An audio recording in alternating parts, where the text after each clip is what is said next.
Selected tennis instead of baseball because I played both of those. Okay, what position in baseball? TV timeout. Yeah. Half asleep wife. Yes, ma'am. Oh. Get her on. No. Get her on. Say what's up. She had to grab the baby monitor. I thought she was about to end this. Little cameo. No, I wasn't sure neither. We love her. But yeah, picked Give her tennis. a shout out, man. What's that? Give her a shout out. That's my wife Susan, my beautiful wife Susan. Good. Susan, tweet this out to all your friends and family. So this time my brother had picked tennis over baseball. So this time I followed his shoes and I played tennis too. So I played tennis. Tough sport, dude, by the way. Tough sport. I tried it once. I sucked. And you have to be an amazing athlete for all the lateral movement and strength and flexibility. I know it comes off as not a very tough sport. That's a tough sport right there. Yeah, anytime you get into any sport, when you get into higher levels, you're dealing with true athletes. Yeah. But I realized I wasn't fast enough to play soccer, so I switched to football because I could still kick the ball decent. So that's how I made that choice. Lacrosse is an East Coast thing too. Did you any lacrosse interest or? No. What did that conflict with? I think that was conflicted with baseball. Okay. Okay. Or tennis maybe, but yeah. I've got a lot of friends that played lacrosse. I think I would have liked lacrosse. Lacrosse is not very big here, but I think it would have been a fun. Kind of like football and soccer. Oh, hockey's great. Yeah. Hockey too is big. That's a sport you have to play, and just like tennis, that's one of those sports.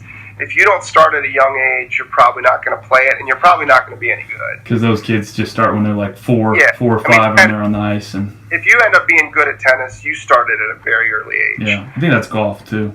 Yeah, that's a good point. Fair point. So. Okay, so you said you started kicking the ball. How old were you when you started kicking the ball? Well, I was playing soccer. No, I mean the football. The football specifically, I think it was the only real ball. Going into my freshman year in high school. Really? So you didn't play football when you were in middle school? Correct. Wow. Yeah.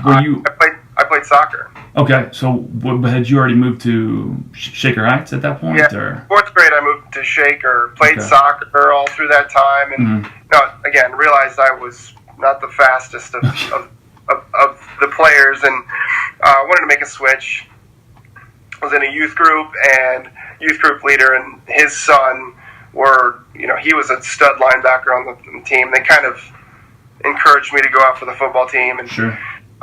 So I spent some time going into ninth grade punting and trying to kick and learning a little bit for myself. And how'd you go about teaching yourself? Like when I was at that age, my dad played offensive line, was no help. I didn't have any coaches, like kind of what I do now, nobody to kind of learn from.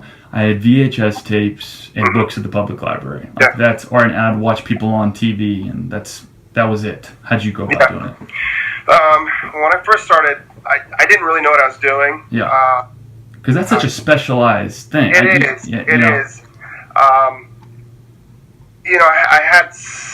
I really, fortunately, our high school coach, our head coach, we the way our system works at Shaker, we had a varsity JV and then a freshman only team. And I went out first for the freshman only team, and he basically said, no, if you're just going to kick and punt, you're going to do it for JV. So he kind of graduated me to JV, and I got to follow the varsity kicker around, varsity kicker and punter, and I just learned from him that first year. What did he do? He just kind of taught me some techniques, and when we don't do anything at practice, right? So I know. Yeah. Real quick, I'm going to interrupt you.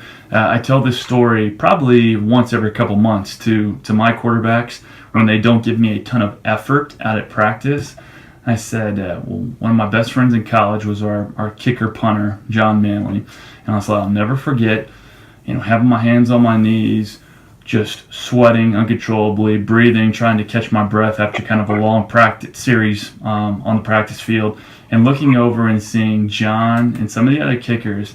He's sitting in the Gator, which is like a little golf cart, equipment cart, and he's making a tape ball. He's sitting there just taping up this ball.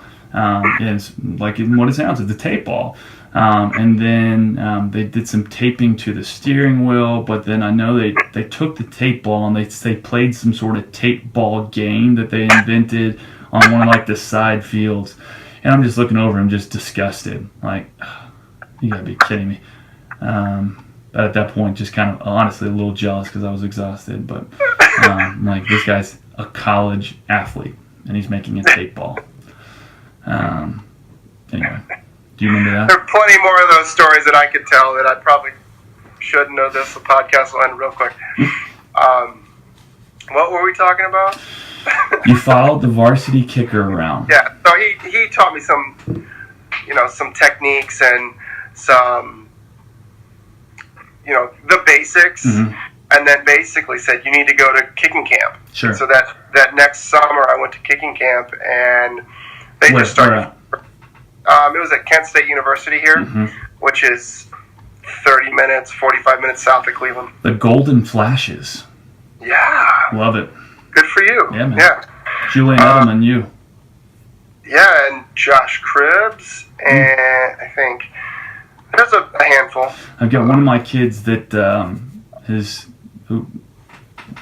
Kent State has contacted him. I don't think he's going to go there, but yeah, pretty cool. Yeah, hey, pay for school, right? Heck yes, sir. So you went to Kent State camp. So I was going to those camps, and that's where I picked up my technique. And did you feel like you learned a lot at one of these camps? You know what's great about that was, you've got 30, 40 campers there, and a lot of them are way better than you, and a lot of them are just as green as you too. And this camp was great because they would they would record each kicker, and everybody would sit in the room together and watch film. So not only did I get to see myself get critiqued, I got everybody else's critiques. So that first time they were probably easy on me, and they were only showing me a few things, but I still got to absorb all the other tips. Like, the best kickers were still getting critiqued, and I could see this little thing, so I learned a ton. That's a great point, because I tell kids all the time now that they're going to learn from me, but they'll learn so much from the things I tell other guys, and from seeing what the other guys do and mimicking what the other guys, especially the older guys, that are doing things the right way. That's a great point right there. And different styles too. Yeah, I don't think that they were necessarily making sure everybody kicked exactly the same way. Sure. But I could see, that works for him, but it doesn't work for him. Maybe that could work for So it was good to learn that way. I'll tell you, there was so much film work that we did at those camps. That's one thing that I wish, if I could go back and do it again, I had stuck with that film work, and even when I was a senior in college. Sure. If I had still taped myself and watched after practice, instead of doing tape balls, I could be, videotape watching my tape from that day's practice. Were they filming you from a certain angle when they were doing that, or multiple angles, or what were they doing? For punting, we did. They videotaped us from behind and then from the side. Okay. For multiple reasons, that your listeners probably don't care about. Okay. Technique wise, and then same thing for place kicking. Cool. Yeah. All right. Yeah, I normally like to get. Honestly, every angle is a different way that you can kind of review and learn from different. But okay, cool. Okay, so you did a lot of film work, learn from the other kickers. Did you come away from the camp thinking, I like this, I can do this? Yeah. I always thought I could do it, but I always felt going away that I had so many more tools, and I always walked away knowing I was a better kicker. So that was just super encouraging.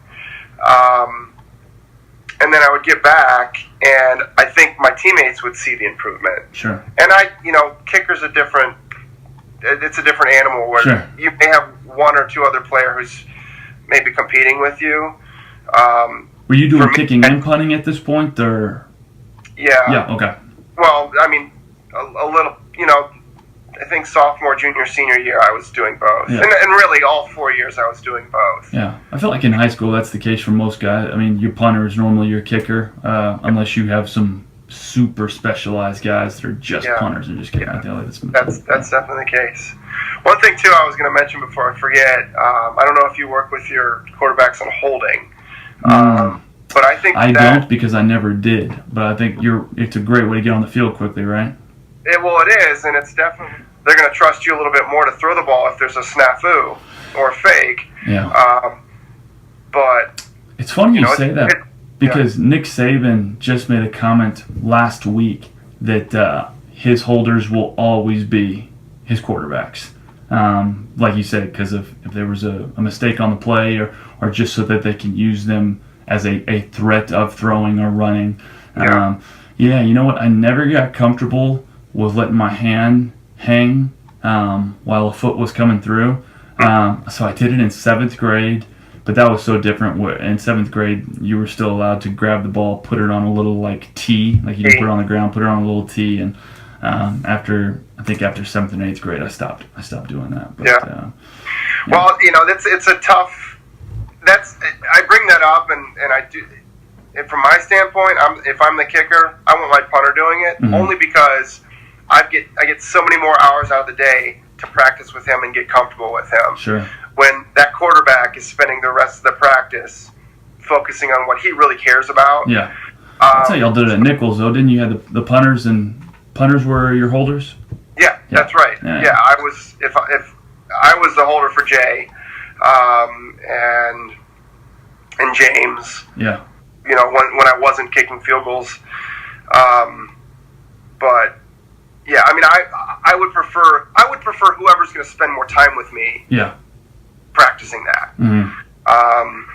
And that's the key there. So you want your kicker comfortable with the holder, but sure. That's something I would mention, is that would be definitely a trick in their bag to